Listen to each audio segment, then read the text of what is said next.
The night Karen called 911 on me for putting up a simple private property sign, I thought I'd seen the worst of it. She stood on the gravel drive, fingers stabbing toward my chest, telling the deputy to arrest me for stealing community land. 3 minutes later, the officer told her, flat out, "Ma'am, you're standing on his property. Please step back." I thought that was the end. I was wrong. That was just the beginning of a storm that nearly cost me my home, my peace, and my sanity. Act 1.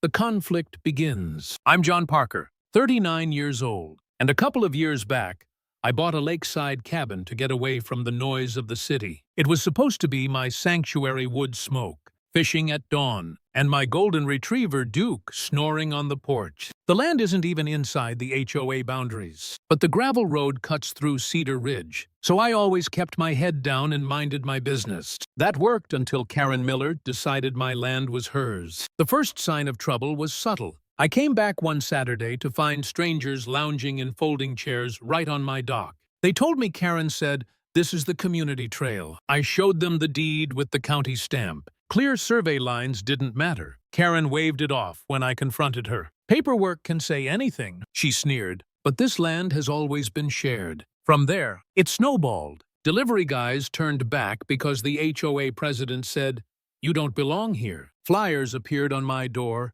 accusing me of harassing families. Kids smashed beer bottles on the shoreline because, again, Karen told them it was their hangout spot. So I sunk posts, poured concrete, and mounted a sign, "Private property, no trespassing."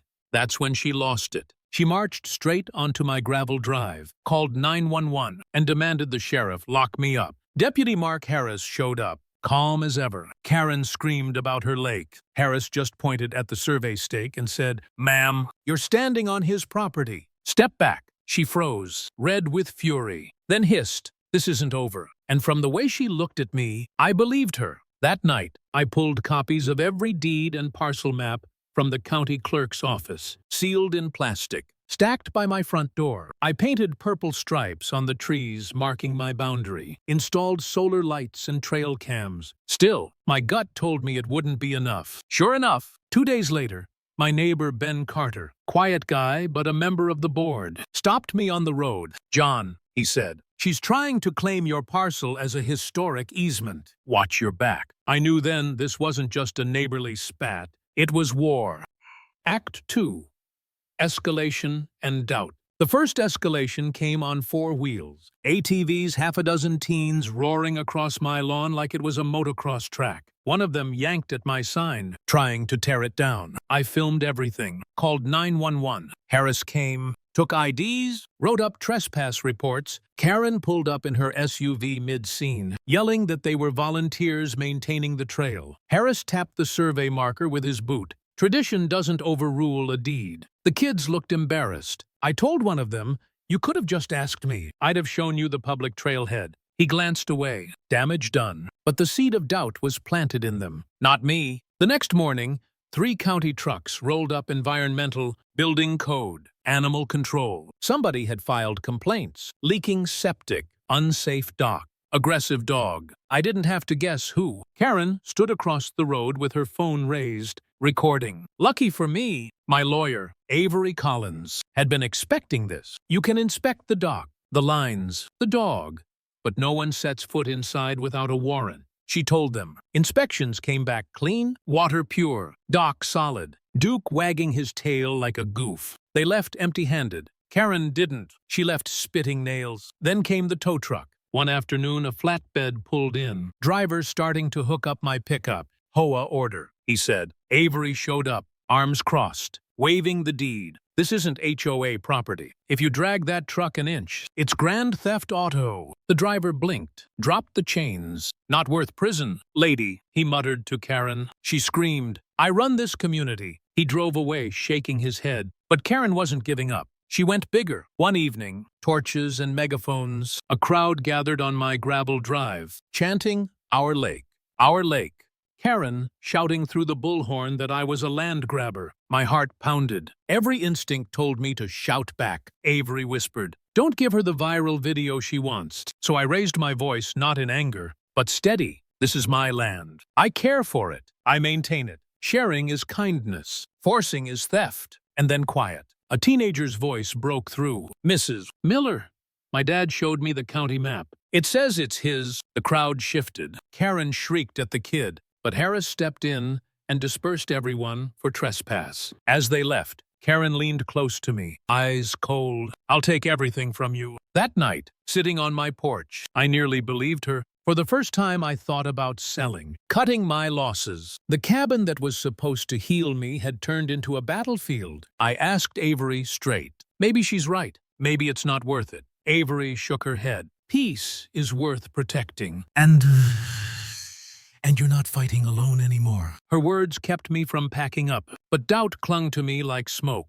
A week later, someone tried to burn down my dock. Gas-soaked rags, lit and shoved under the planks. I caught it in time with the garden hose, but my hands shook for hours. Harris investigated, but without clear camera footage. It was suspicious at best. I added more cameras, more lights. Fear had morphed into anger. Karen responded by filing a lawsuit claiming I blocked community access, demanding my dock be opened to the public and my sign removed. Avery smiled. In court, evidence beats noise. Let her talk. Then, one night, I heard engines, construction equipment, an excavator, a skid steer rolling toward my line. I ran out, flashlight in hand. Karen was there, arms folded. We're opening the historic trail, she announced. Before I could answer, Avery's headlights cut across the gravel. She held up county documents. Touch one shovel to this ground and you're liable for criminal destruction of private property. The contractors killed their engines, muttered apologies, and left. Karen screamed after them, calling them cowards. But the truth was, showing nobody wanted to risk prison for her fantasies. The final straw came during her so-called lake celebration. Loudspeakers on a pontoon boat, drones buzzing overhead,